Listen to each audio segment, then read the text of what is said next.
Assalamualaikum warahmatullahi wabarakatuh. Waalaikumsalam. Sebelumnya saya izin memperkenalkan diri. Nama saya Dede Nina, mahasiswa dari Kampus Institut Agama Islam Latifah Mubarakiyah Suryalaya, Fakultas Tarbiyah, dengan prodi Pendidikan Islam Anak Usia Dini, nomor NIM 2481001.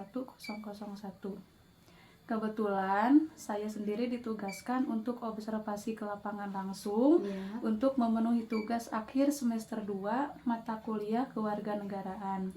Sebelumnya saya sangat berterima kasih atas kesediaan Ibu untuk diwawancarai langsung. Semoga kebaikan Ibu dapat dibalaskan yang terbaik dari Allah Subhanahu wa taala. Amin. Di sini saya akan mengajukan beberapa pertanyaan mungkin ya tentang mata kuliah yang sedang saya pelajari, diantaranya tentang good governance.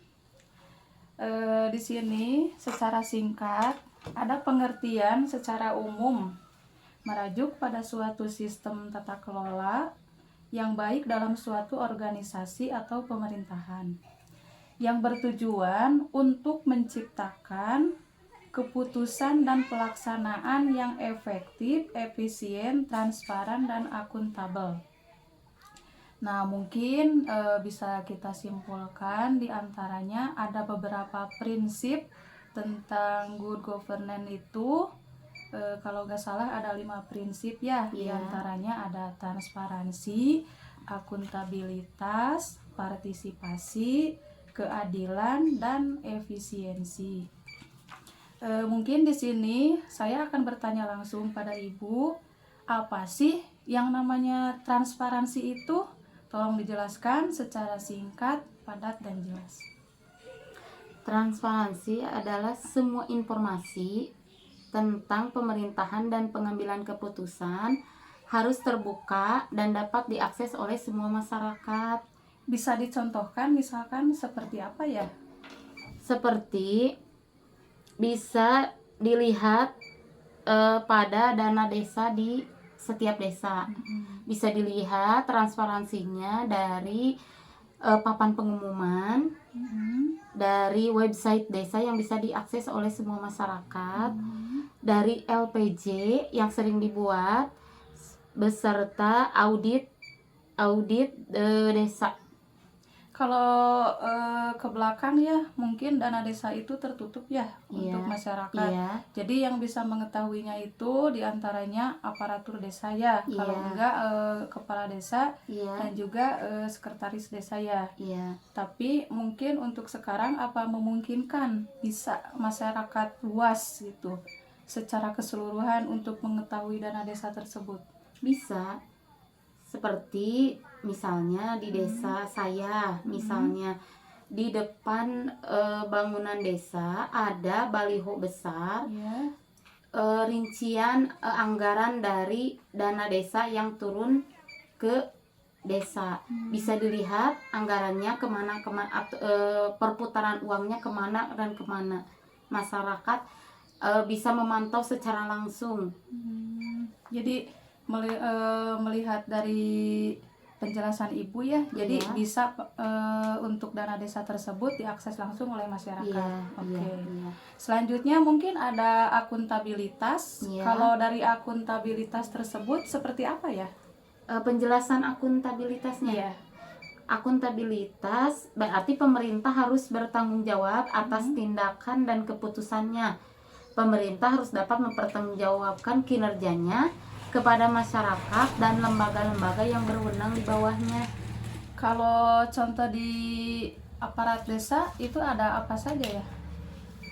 Seperti tadi ada transparansi desa, ada berkesinambungan mencegah penyelewengan dana desa, meningkatkan kepercayaan masyarakat terhadap pemerintahan desa itu sendiri, serta mendorong partisipasi masyarakat untuk lebih memantau.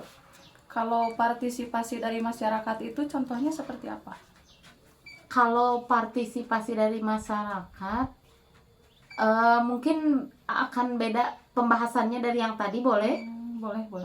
Seperti pemilu, masyarakat yang sering diselenggarakan setiap 5 tahun sekali. Masyarakat berpartisipasi dalam pemilihan ketua atau kepala daerahnya masing-masing.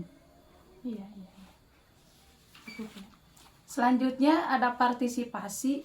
Kalau yang barusan mungkin dari akuntabilitas ya harusnya. Iya. Kalau dari partisipasi gambarannya seperti apa? Iya, seperti yang saya sebutkan tadi, pada setiap pemilu masyarakat dilibatkan langsung untuk berpartisipasi, memilih secara jujur, dimulai dari pemilihan, pemungutan sampai keputusan dari hasil pemilu tadi. Jadi kita sebagai masyarakat mungkin harus ikut adil ya Iya. dalam proses pemilihan tersebut. Iya, iya. Mungkin selanjutnya dari good governance itu ada yang namanya keadilan. Coba dijelaskan keadilan seperti apa yang menyangkut tentang kepemerintahan dan masyarakat. Keadilan di sini berarti bahwa pemerintah harus memperlakukan masyarakat dengan adil dan tidak diskriminatif. Masyarakat memiliki akses yang sama terhadap layanan publik dan kesempatan ekonomi. Contohnya seperti apa? Seperti dalam bidang pendidikan, pemerintah mewajibkan pendidikan wajib dasar 13 tahun.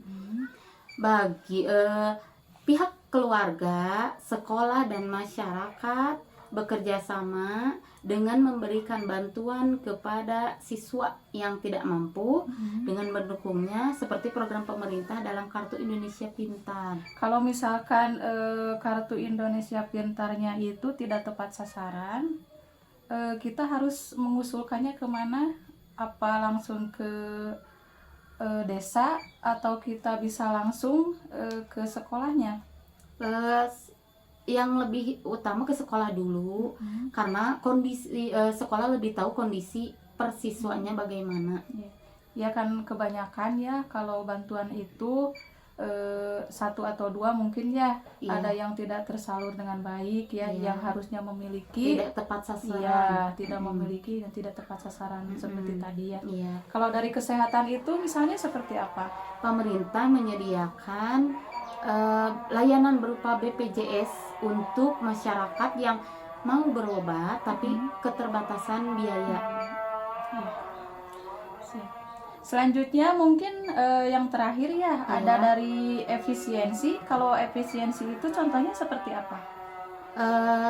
Misalnya pemerintah menyediakan semacam alat transportasi yang istilahnya lebih cepat untuk digunakan masyarakat tapi dengan harga yang terjangkau. Contohnya seperti apa? Seperti alat kereta api bisa diakses oleh setiap masyarakat dengan harga yang cukup murah. Nah, mungkin itu ya beberapa prinsip-prinsip dari good governance. Terima kasih Ibu sudah bisa menjawabnya, dari mulai transparansi, akuntabilitas, partisipasi, keadilan, dan efisiensi. Sangat baik sekali ya. Mudah-mudahan Ibu kedepannya bisa terus mewujudkan tentang prinsip-prinsip tersebut ya, kita sebagai masyarakat ya, perwakilan dari semuanya. Mungkin tujuannya adalah untuk mewujudkan penyelenggaraan pemerintahan yang efektif, efisien, transparan, bertanggung jawab, dan adil. Dan juga good governance bertujuan untuk meningkatkan kesejahteraan di masyarakat, menciptakan iklim bisnis yang sehat, dan mencegah korupsi. Nah, diantaranya korupsi seperti apa yang ada di pemerintahan seperti desa contohnya? Contohnya begini kan, tadi pembahasannya dana desa ya. Jadi untuk meminimalisir setiap desa mempunyai pencatatan pembukuan secara rinci. Nah kan biasanya kalau dana desa tersebut ya suka ada pemeriksaan langsung ya, dari audit. Itu persiapannya seperti apa? Setiap desa mempunyai pembukuan dan administrasi yang rinci. Kemudian itu kan manual ya. Ada yang sistem digital juga, bisa melalui aplikasi yang bisa diakses oleh masyarakat langsung melalui website desa itu sendiri. Mungkin bisa kita simpulkan ya, Iya. yang dapat kita ambil dari pembahasan tentang good governance tersebut untuk saat ini, karena dengan semakin canggihnya kemajuan teknologi, masyarakat semakin mudah untuk mengakses setiap hal yang terjadi atau berhubungan dengan pemerintahan. Iya. Terima kasih sekali Ibu Iya. atas kesediaannya untuk diwawancarai secara langsung. Iya. Mudah-mudahan kebaikan Ibu dibahas sama Allah Subhanahu wa taala. Amin. Sekalian saya tutup ya. Iya. Wawancara tersebut ditutup ku assalamualaikum warahmatullahi wabarakatuh. Waalaikumsalam warahmatullahi wabarakatuh.